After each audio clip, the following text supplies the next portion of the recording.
fundamentally today, politicians view people as bad. They view people as being evil and trying to get something for nothing, and they have to be shackled and they have to be regulated and controlled and at every inch of the way. And that's what you see unfolding in front of you today. Yeah, I mean, it seems like, frequently what will happen is you'll have, something, you'll have something that's free in some sense of the word. Somebody does something stupid, and then next thing you know, there's legislation that's introduced to basically ban something, and then that will magically make it go away, and somehow it would have prevented the issue in the first place if a ban was put on. That's right, and that's not the. I don't think that was the original American ideal, and there's certainly enough of it still left that you'll see it in action today. But to answer your question specifically, that's what would happen. Now, in addition, hospitals, just like individuals, especially if you were in a world where what you earned you could keep, would have funds and resources put aside for some type of a contingency. And so if someone were in a bad way and he needed a procedure done and he was laying on the side of the street dying, I'm sure that the local hospital would be more than able to take them in and perform the surgery and repair them, because people wouldn't be doing it out of lusting for something for nothing. They would do it because there was a sincere emergency or situation that came up, and they'd be more than willing to help. And I think that's what you'd see, and you'd certainly see it in order of magnitude more if you lived in a world in a time where people could enjoy the fruits of their labor instead of being vilified for being a productive human being. Yeah, it would be interesting to see if the tax rates were dropped to, say, what the taxes were 100 years ago. What would the effect be in terms of charity? If people had, if they weren't having a third or half their income, depending, I mean, some places, you're essentially losing, half of your income, once you factor in your property taxes and your state income taxes and things like that. So it'd be interesting to see, how much of an impact, charity would have if people had that money and they personally could pick what they did. Because it seems like the justification for many of these taxes is, you wouldn't be nice enough, or you're not, you're too evil to want to help these other people, so we're going to do this by forcing you. We're, like, at the point of the gun, basically saying, if you're not going to pay your taxes, we're going to come and throw you in jail because we know better as to how to take the money for this other person that maybe you would want to help because you had an interest in helping someone. Maybe you wanted to help somebody who was reminded you of yourself when you were a kid or something like that, or was part of a cause that you identified with, as opposed to, you're gonna fork over this money and we're going to pick exactly where that, quote, charity money would go, and to see what the effect would be. I mean, I don't think we'll ever actually see that, but it would be interesting to take a look and see if there was actually more charity being given out, when it was done voluntarily, as opposed to, at the barrel of a gun. Well, you made several excellent points. Okay, the first part about if they were keeping more money, yes, absolutely. There would be much more of that, and it would be done by a means that they could afford. So that just would positively snowball. But I think the real important thing was the second part that you made, the example you used, if it reminded you of someone or whatever. What you're really saying is if you valued the person's struggle, if you valued what the person was doing, and when that could be anything. It could be a young boy that has ability who's trying to get himself through college, or it could be an older person that had some misfortune that didn't allow him to fulfill certain things that he wanted to do. If you value that person's struggle, that is the number one reason why you would want to help him. And you do that. The ironic thing is you do that on selfish grounds, because you derive pleasure from helping this person achieve their values, because the struggle or what they're trying to do is noble. It's a value to you.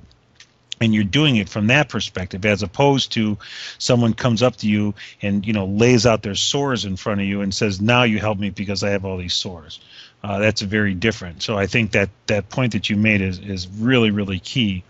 And as you see that unfold, that creates even more benevolence in the society, because people are legitimately wanting to better themselves, and others that will see that and are willing to help them get gratification from that. I know I've had personally many experiences with that, and it's quite gratifying, but I don't look at it as a sacrifice, and I don't look at it as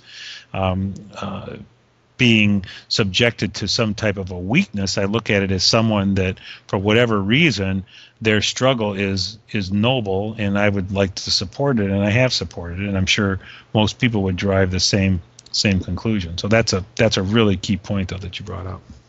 Okay, yeah, I mean that's something that I've definitely thought about, and it made at least it made sense to me. So, but getting back on track here. So what? So let's say that you were a Republican in Congress, and this healthcare legislation was, was coming onto the floor. What you have a turn at the turn at the speaker's podium, or I should say the one of the podiums. What exactly would you say? What would you say to the as your defense, or in terms of saying, hey, how should people respond? I mean, we've seen people respond by going to their when there's those open town hall meetings and things like that. People have showed up. Is there anything else that you would have said that they should have done?